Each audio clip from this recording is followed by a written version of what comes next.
भारत ने पाकिस्तान के साथ सीज फायर मुआहिदा तोड़ दिया है। अब से कुछ देर पहले वादी लीपा से इंतहाई तशवीशनाक डेवलपमेंट्स मौसूल हुई और इस वक्त जब मैं ये वीडियो रिकॉर्ड कर रहा हूं, पाकिस्तान और भारत की अफवाज के दरमियान लाइन ऑफ कंट्रोल पर बाज़ाब्ता तौर पर जो फायरिंग का सिलसिला है वो 3 घंटे तक जारी रहा और इस वक्त भी सूरत हाल जो है वो वॉलेटाइल है।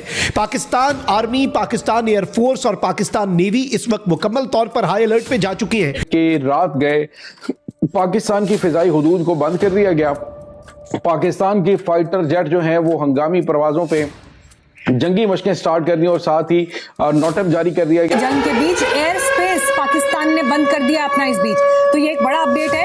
हालांकि बहुत अचरज नहीं है इस बात को लेकर, क्योंकि जो हालात बने हुए हैं और ऐसे में पाकिस्तान में जिस तरह से घटनाक्रम बदले हैं, तो जंग के बीच पाकिस्तान ने अपना एयर स्पेस बंद कर दिया है। पाकिस्तान से 70 किलोमीटर दूर वहां बंदरगाह है, वहां पर एक स्ट्राइक होती है, वहां पर अटैक हुआ, पाकिस्तान को ये पैगाम दिया गया।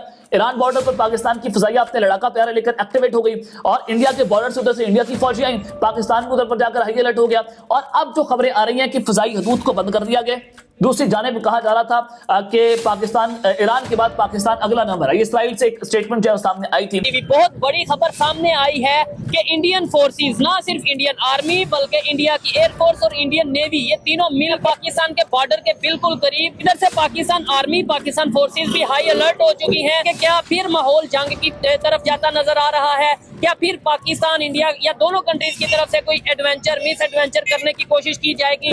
ईरान के अंदर जो पहले हमला हुआ उसमें भी जिन लोगों ने निशानदेही की, जिन लोगों ने मुखबरी की, वो रा के, मोसाद के और सीआईए के एजेंट थे। भी जो हुआ और वो कितने करीब थे कि जिन्होंने तस्वीर तक उतार के भेजी, जिन्होंने चिप तक लगाई।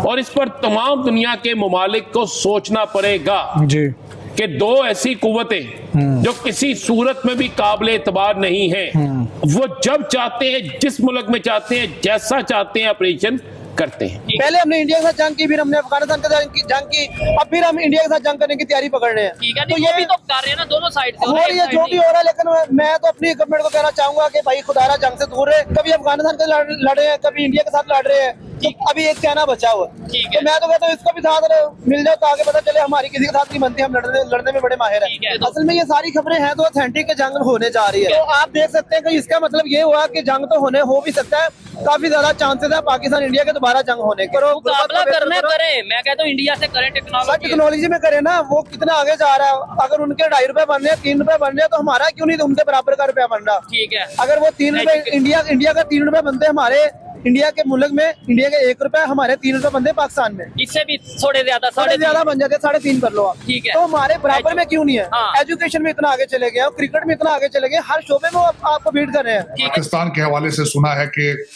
कल रात इंडियन एयरफोर्स एक्टिव होके ऊपर उड़ती रही है। वो एंगेज करना चाहती थी कि पाकिस्तान एयरफोर्स जो है अफगानिस्तान की तरफ से तवज्जो उनकी इस बॉर्डर पर लाया जाए। तो मेरा ख्याल में इस वक्त अगर देखा जाए तो माइट इज राइट, जो कि आज का नहीं है, शुरू से है, जब से इंसानियत क्रिएट हुई है, might is right. Hulagu Khan होता था, गेंगिस खान था, हिटलर था, जो कुछ भी था, मुगल थे, पठान थे, जो कुछ भी, जंगे मार धाड़, कोई समझ नहीं आ रही इस वक्त भी। मैं पर्सनली चीमा साहब जंगों के खिलाफ हूँ। जंगों से हासिल कुछ नहीं होता, कुछ भी हासिल। माओ के बच्चे मारे जाते हैं, हर बच्चा दुनिया में, मैं समझता हूँ, हिंदू, सिख, क्रिश्चियन, ज्यू, जो कुछ भी है, वेरी इंपॉर्टेंट पर्सन। ये इससे इज्तनाब करना चाहिए अगर हो सकता हो। लेकिन जिस तरह के आज हम बैठे हैं, लाचार हैं, जिस तरह आप भी कह रहे थे बातें कि अब जंग ये रुकेगी कैसे, कोई समझ नहीं आ रही है रुकेगी कैसे। बीबी नेतन्याहू को कन्विंस कौन करेगा। और बीबी नेतन्याहू ने के जो एम्बेसडर हैं, उन्होंने आज से 1 हफ्ता पहले बिब्लिकल मैप सामने रख दिया है। अब वो या तो वो बिब्लिकल मैप पूरा करके सेटिस्फाई होंगे या उससे पहले सेटिस्फाई होंगे।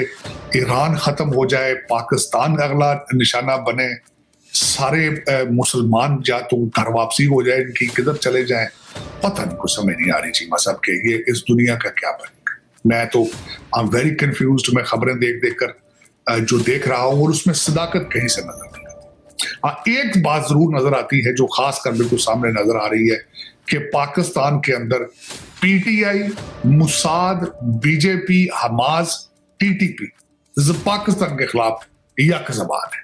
तो चीमा साहब दर हकीकत दुनिया जो है वो इस आज भी मैं समझता हूं कि यूनिपोलर है। जो दुनिया को ये चाइना और रशिया ये स्टेटमेंट दे के दिस इज मल्टीपोलर और बाइपोलर वर्ल्ड है कि हम भी सारा कुछ है, लेकिन रशिया और चाइना आज कहाँ है कोई नजर नहीं आ रही।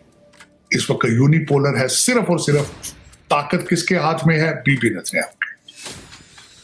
The most strongest person on the planet Bibi Netanyahu. ये मान लेना चाहिए, आज मान लें, कल मान लें, जब भी मान लें। बल्कि क्वेश्चन ये है कि 3.5 लाख गजा के अंदर मुसलमानों का दिन दिहाड़े मर्डर किया गया, को है माइकल आल बोल के दिखाया। इनका भी बात तो वही है, इसमें कोई शक नहीं। लेकिन है मैं बस मजाक एक पढ़ाया ने, दुनिया तो फेरा पाया ने, 50 बच्चे पैदा करके थे, बस दुनिया तो बैठे। चलो this is what suits you, you get it. लेकिन इस वक्त साहब देखें, 2 चीजें थी। जीसीसी गल्फ कंट्रीज जो दुनिया को कहते थे कि वी आर फूल प्रूफ है, हमने यहाँ बेसें बना ली हैं, आओ पैसा लेकर यहाँ आओ। अब लोग पैसा लेके कहाँ जाएंगे? मुझे तो ये समझ नहीं आ रही कि दुनिया के अंदर 2 नंबर पैसा अब कहाँ जाएगा? कोई नई जगह आएगी? स्विस बैंकों में पहले लोग रखते थे पैसे जब हम छोटे थे, अब उन्होंने भी हथियार फेंक दिए हैं। आज मेरे ख्याल में अब जीसीसी भी अगर अकॉर्डिंग टू द ट्रम्प साहब 2 चीजें ICNN के मुताबिक वो कहते हैं कि the bigger attack yet to come, अभी बड़ा हमला भी वो होगा। और अगर 1 महीना आप कह रहे हैं, मेरे ख्याल में अगर 1 हफ्ता भी अगर मजीद ये जंग चली तो जिस तरह किसी ने ट्वीट किया है कि दुबई के शेख और लाहौर के शेख एक बराबर हो जाएंगे। वो तो सही है, ये तो वो ठीक चल रहा है। और ये हम तो देख रहे हैं कि जो एक क्राइसिस लाइक सिचुएशन है अभी हमारे लिए, तो सप्लाई चेन का मसला बन जाना है और चीज़ें जो है वो ख़राब हो जानी है। यहाँ पे लोग फंसे हुए हैं। मतलब तारड़ साहब, ये एक बात है तारड़ साहब, ऐसे हर तरफ मुसलमानों की मार पड़ती है तारड़ साहब। मतलब पूरे मिडल ईस्ट में मुसलमान ही मर रहे हैं, गोलियां चल, आपस में भी मर रहे हैं। पाकिस्तान अफगानिस्तान लड़ रहा है, ईरान अरब वर्ल्ड लड़ रही है। शुरू हो जाए मेडिटेरेनियन से लेके और यहाँ तक जिधर जिधर मुसलमान एक दूसरे के हथी पे ने। बाकी दुनिया यूरोप है, आइलैंड ऑफ स्टेबिलिटी है, वो ब्राजील वाले ने कोई टेंशन नहीं। जय हिंद दोस्तों, MBM न्यूज HD में आपका स्वागत है। दोस्तों, एक बहुत बड़ी न्यूज आ रही है। इंडिया और पाकिस्तान के बीच लाइन ऑफ कंट्रोल पर हालात काफी गर्म हो गए हैं। रिपोर्ट्स के मुताबिक इंडिया ने पाकिस्तान के साथ सीज फायर एग्रीमेंट को ब्रेक कर दिया है। अभी कुछ ही देर पहले लिपा वैली से शॉकिंग खबरें आई हैं, जहां दोनों देश की आर्मीज के बीच हैवी फायरिंग हुई। ये फायरिंग लगभग 3 घंटे तक चलती रही और सिचुएशन अभी भी काफी वॉलेटिल बनी हुई है। इस टेंशन को देखते हुए पाकिस्तान आर्मी, एयरफोर्स और नेवी को हाई अलर्ट पर रख दिया गया है। बॉर्डर पर इंडियन फाइटर जेट्स की मूवमेंट ने पाकिस्तान को पूरी तरह शॉक कर दिया है।